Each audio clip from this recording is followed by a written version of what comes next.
たせてしまったな。さあ受け取れ。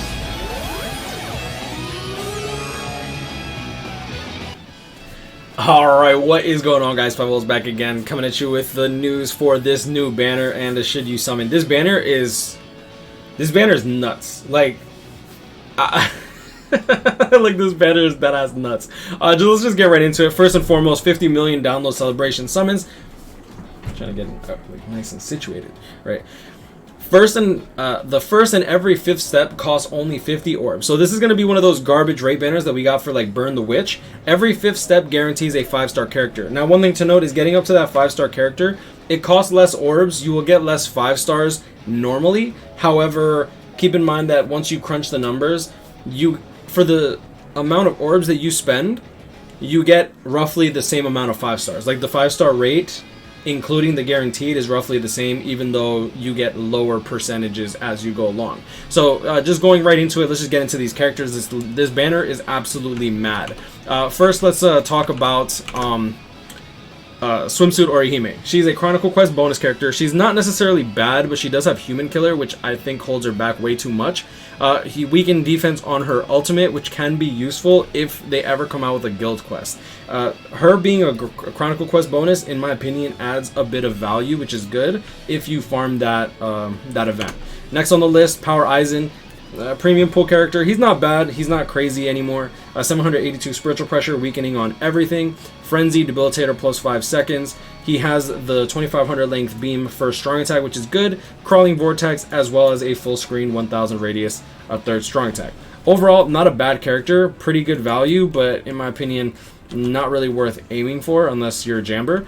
Next on the list, Weekend. I wouldn't really suggest worrying about him too much. He is a Chronicle Quest bonus character, but he's usually put into premium pool banner. Like, he's usually put into fillers very, very often, or individual banners. Flurry, Long Reach, 20%, Poise, Sprinter plus 1, can auto almost all the content in the game. Not a bad character, and he is a Captain Killer, so taking him into guild quest, even though the final boss is speed, is not necessarily the worst because he has weakening on every single one of his attacks. Overall, very good value character. Next on the list, Machine Society Toshiro, finally going into all these seasonals, which is awesome. Honestly, this Toshiro is actually pretty damn good. Berserker 20%, Frenzy with Guard Break, no Havoc 20%, which is the only reason I think that he's held back a little bit.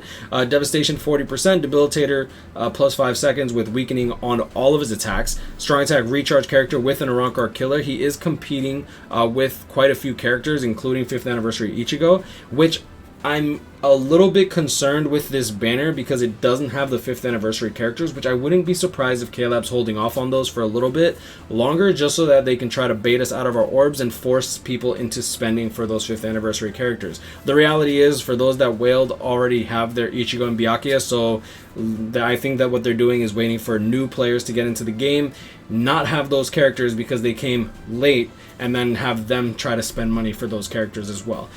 So overall, the fact that this banner has very few characters in comparison, I think is going to be a very good value for players. 2500 length beam. Second strong attack is going to be the same one as Bankai Shuhei, which I think is pretty good. 975 third strong attack, radius third strong attack, the one that's in front of you. Very, very good strong attack. Despite him not having Havoc 20%, the fact that he got the 975 in front, I think is actually really, really good.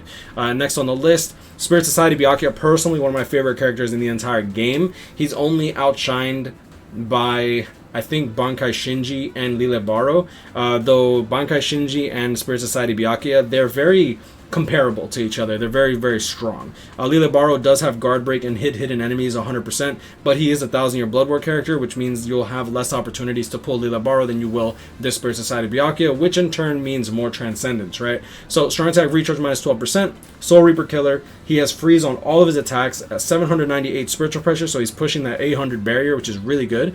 The 800 SP barrier, that the threshold, right? I don't want to say barrier because then people are going to be like, you said he's a barrier unit? It's like, no, you didn't listen to what I said. Berserker 20%, Havoc 20%, Frenzy. He's literally one of the characters that started the whole trend of the Berserker Havoc Frenzy. Debilitator plus 5 seconds, freeze on everything, like I said, devastation 40%, hits like a truck, poison immunity, so he's useful in that stage to farm green stamina scrolls, I believe. Sprinter +1 and Bruiser 20% if you ever have to actually use his NAD, even though he's a strong attack recharge character. His first skill is the 2500 length beam with Havoc, so that goes up to 3000 length, which is nutty. Second strong attack is going to be the 960 AoE distant circular AoE, which we're kind of growing more accustomed to. And the strong attack 3 is going to be the 1200 full screen third strong attack. If you are familiar with Chojiro, he literally has the exact same strong attack kit, okay, excluding the NAD string. The NAD string is range, but still, like, I mean, overall, very, very good character. Byakuya, oh, he's insane. Next on the list, Mr. Range Collision himself, strong attack recharge minus 14% link. So overall, he's not a bad link, and he's useful in Senkaimon. Debilitator plus 5 seconds, Frenzy, Sprinter plus 2, so he can zoom away, and then he has range collision on his attacks, which can be useful in those specific Senkaimon select floors. Floors is the word I'm looking for. So first strong attack pushes the enemy back, hits very, very hard if you aim it nicely, and it pushes the enemy away enough so that if they have to use their ultimate, you're usually well protected if you're on the other side of the map. Second strong attack does push back as well. It does split off into 3, so if you can actually get in on the enemy, like right next to them, and use your strong attack, you can actually deal massive amounts of damage to a boss, so keep that in mind as well. And then just standard full screen third strong attack. Ultimate does have weaken and hits like a truck. Quincy Ichigo, in my opinion, I think he's a very good character to have because of Senkaimon, because of the SAR 14, and on top of that, he is a no affiliation killer, which with the Senkaimon, with the guild quest, I feel like he can be useful if you get him transcended enough. I wouldn't really recommend summoning specifically for him, but don't feel bad if you pull him. He's not too shabby. One thing to note though is, sorry, burp. If you do get him max transcended, then you can run him as like a main runner, but I don't really think that you're going to want him on a side lane in guild quest because he does push the enemies back a little too much, and it'll slow down your run if you're not prepared for that. Next on the list, and we're starting in for these link slot potion plus characters because we do have 3 of them, which is insane. So we have Kisuke, we have Rukia, and we have Riruka. We literally have 75% of the link slot potion plus characters. They excluded Kenpachi, but he is a Can't Fear Your Own World character. Dang though, but 3/4 of the Link Slot Potion Plus characters is absolutely mad. Remember that if you want to actually pull one of these characters, you're almost guaranteed to pull one of them if you actually smash the like button for the YouTube algorithm. I was making a joke and I'm like, oh, they probably made Kenpachi, the Can't Fear Your Own World character, a Link Slot character so that they didn't have to put it on this banner, right? Going into Riruka, Inheritance Zones only, Technique Link Slot Potions plus 5. This stacks, so you can get a total of plus 20 potions per ticket. And another thing you can do is if you have the passport, you're getting even more value for these inheritance zone runs. If you do a ×5 run, you are getting like roughly, if you do a ×5 run, you're getting like 150 potions per ×5 run. Every single time that you do that event, you're getting like 120 to 160 potions, which is absolutely mad. Now she has a bruiser of 20%, flurry, poise, sprinter +1, weaken on everything, debilitator plus 5 seconds. Sorry, trying to get this like done and over with as quickly as possible because it is a lot to cover, right? And she does have a walking vortex, which actually does protect her quite a bit. Her ultimate is actually useful when you're doing inheritance zone, so if you're paying attention, you can just pop that off whenever a boss shows up, and that'll help you out a lot. Now she has she has a lunge for strong attack, which is pretty good. The second strong attack is going to be the walking vortex, the self vortex 25 hits, which is very, very nice, can proc weakening especially, and then her strong attack 3 is actually going to be the 1000 length into the explosion, which is good. So vacuums in the enemies, explodes, it has multiple hits. You'll see here that the max hits is actually 6, so 5 into 1. She does not have frenzy, so that's why it's 5-1, not 10-2, like some of the frenzy characters that have this third strong attack. And what's good is that it is melee collision, which means that you're actually getting off all the hits when you're using the strong attack, which means you have a high potential of actually weakening the enemy without having to waste your special move. So that's very, very important. Overall, very, very high value character because of what this character allows you to do. Being able to get 100, being able to max link slot a character within the span of like an hour is OP. I don't think that she's necessary, because you can host your own lobby and carry 3 Rirukas. Usually the Rirukas are usually willing to let you carry because they want to get the runs done quick, right? So if you pull someone like Byakuya or Toshiro, you max link slot them, and you're usually able to carry just fine without even having to worry about anything. Next on the list, one of my favorite NAD characters to come out this year, Kisuke. Kisuke is a god. He is so good. Normal attack damage 20% link along with a bruiser of 40%. So he does have a bruiser of 60% innately just built into the character. Flurry, guard break, and he is a ranged unit, which is honestly, when you're a ranged NAD character, if you don't have guard break, you're usually garbage. Case in point, Kiryu struggles very, very badly. Izuru struggles very, very badly, and I'm not saying that they're bad characters, but they're nowhere near up to the level of Kisuke. Not having to use a strong attack to guard break is insanely good value. Berserker 50%, so you could build him hybrid if you really want to. I wouldn't really recommend it. Sprinter +1, Devastation 40%, and the Inheritance Zones Heart Link Slap Potions +5.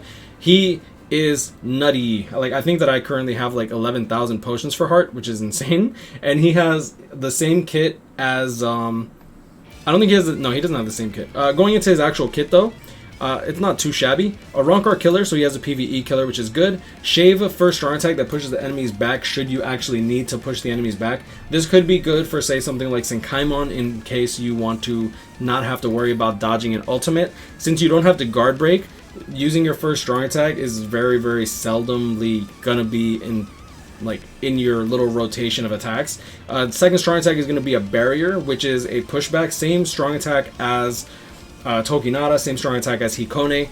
Just pulls in the enemy like a vacuum and then pushes them outwards. It's considered a breath style fan attack. Oh, is it not considered a breath? Interesting. And it is a barrier instead of a boost, unlike Tokinata's. Tokinata is a boost, which is nutty. And then his third strong attack is just a standard full screen third strong attack. I wish it was the 975 for a range character. That would have been nice. But overall, since you're not using your strong attacks in order to guard break, I don't think that he really needed like much. Like using, oh my god, I'm sorry. Guard break on a NAD character is godly. Next on the list, and personally one of my favorite characters that I really hope, actually, this is a double-edged sword, which is funny. So let's just get right into Rukia, and I'll tell you why I think that she's actually bad for the game. Not a bad character. She's stupid OP. Last ditch survival rate 100%, so she's not going to be a necessarily good link, but she does have Soul Reaper Killer. She's a heart unit. She has a lunge for strong attack. She has the 800 circular AoE in front, and then she has a charged third strong attack, which hits like a truck, which is pretty much multiple special moves, which normally I don't like charged skills, but when you're nuking bosses, like without having to worry about them even being able to deal damage, is quite nuts. So her third strong attack is a 120 magnification, but when you charge it, it has a 900 radius in front of you, which is really good, because normally 900 radius around you is pretty bad, but when it's in front of you, you can what is the word I'm looking for? You don't have to put yourself in danger. You literally just position yourself in a way that you can hit everything in front and you're good. Very, very strong. You double the damage when you charge it. Only takes 3 seconds to charge, and usually in something like a co-op room, you literally start charging it as soon as you're about to transition maps, stages. What is it called? Zones, I guess you can call it. Like she'll do. She's so good. So going into her actual skills: Mind, Link Slap Potions +5, Berserker 20%, Frenzy, Debilitator +5 seconds, Weaken on all of her attacks, Devastation 40%, so her special is going to hit like a crazy truck because of the Weaken on her special. Bruiser 20%, which you won't really be using too often because you're going to want to run her SAR almost always.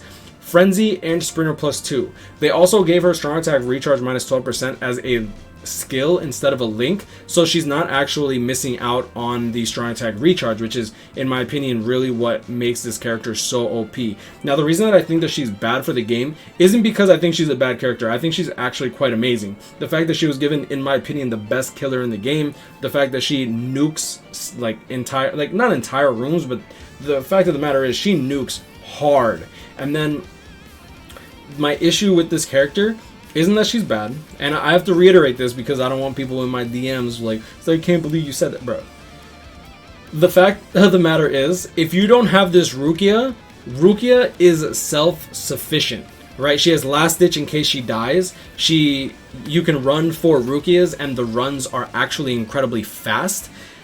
You don't need somebody to carry you, and it's the same thing with Kisuke, but Kisuke is a NAD character, so almost always an SP based carry will be very, very quick in comparison to a Rukia run trying to carry, because Rukia SP based with the 900 AoE, you're dealing a lot of damage. Special moves, you can clear literally an entire floor if you're host, and honestly, like, I think that it's bad for the game, because realistically speaking, if you have Rukia, you want to join 4x Rukia runs unless you specifically don't have time, and then you'll join a carry, right? Like, I only join a carry if I'm feeling generous, which is kind of sad, but I mean, that's the reality of it. I'd rather run with 4 Rukias than 3 Rukias and 1 person that carries, because they're max transcended. That's the main reason that I use all of my special move sources for heart on this character, because I already knew I could see the potential of how strong this character is, and I'd much rather be the carry for 3 other Rukias than ever worry about someone disconnecting when I join a carry run, because I've had that before. Lincoln is not here, like I said, but you do have 3 of the 4 Link Slot Potion Plus characters. Kenpachi, if say you join a Kenpachi carry and you're joining with Kenpachi, if someone disconnects on you, you're probably gonna die a lot. Either that, or you're gonna have to put a lot more effort than you normally will. Kisuke can hold his own, Riruka can hold her own for the most part, and Rukia carries herself. Like, she doesn't need a carry. So that's like my thought process when it comes to this Rukia. I think she's an excellent character. I personally am still against Link Slot Potion Plus characters, but I never advise against summoning for them, because these characters provide so much value in terms of someone trying to progress into their account. That's the last time I drank Bang energy drinks, because them things is making me burp up a storm. But I'm gonna leave it at that. You know, guys, grind on, catch up, hit me up, stay blessed. Let me know if you plan to summon in on this banner. I just realized that I didn't show the actual banner. Wow, I'm stupid. Okay, there it is. Yeah, so this banner. Yeah, whatever. I'm blocking Orihime. You don't need to worry about her. Like, you have 9 characters in this banner. It's not like Burn the Witch where there was only 12. The fact that there's only 9 means that you are more likely to pull the character that you want, or a character that you need should you be missing these characters.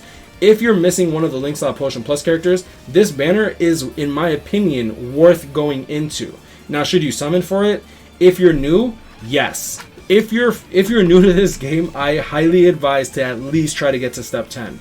I don't remember how many orbs it'll be, but it'll be roughly like 1,500 to 2,000, something along those lines. It's less than 22. It's less than the normal 1,100, right? But since you're getting comparable 5-star rates anyways, I think that it's worth going into, because there are less characters in the pool to muddy up the waters. Getting Orihime, Chronicle Quest bonus character. Weaken, Chronicle Quest bonus character, useful in PvP. Aizen, useful in Tower of Ordeals, if you even do that anymore. I wouldn't suggest it. I'd rather suggest people start working more towards Path of Valor. Kisuke, Rukia, and Riruka, absolutely insane value and will definitely help your progression of your account. The reason that these characters are so strong isn't because they are OP in terms of like strength, which Rukia and Kisuke and Riruka actually kind of are, but being able to join a co-op lobby with the expectation of never having to play the game again is OP as hell. Like, yo, dude, when I'm playing Kisuke, I literally join the lobby, I AFK. I just wait for it to be done, and then I retry, and then I join another lobby, and I expect them to carry me. Because, one, my Kisuke is OP, so he can auto. Just make sure that you join a place that can auto. But, yeah, I mean, that sounds kind of, like, egotistical, honestly, but I'm not even gonna lie. The reality is, like, you get to get carried, and the most important currency that you waste when you're playing a gacha game is literally your time. All right, so just be very careful. I would definitely advise summoning on this banner, regardless of power creep or strength. If you're missing these characters, like the Link Slot Potion Plus characters, incredibly good value. Like, the banner is incredibly good value, and literally you have a 33% chance when you pull a 5-star to pull a Link Slot Potion Plus character. That's crazy. Anyways, I'm gonna leave it at that. Like, comment, and subscribe if you're new. I hope y'all enjoyed this video. I'll see y'all next one. Peace.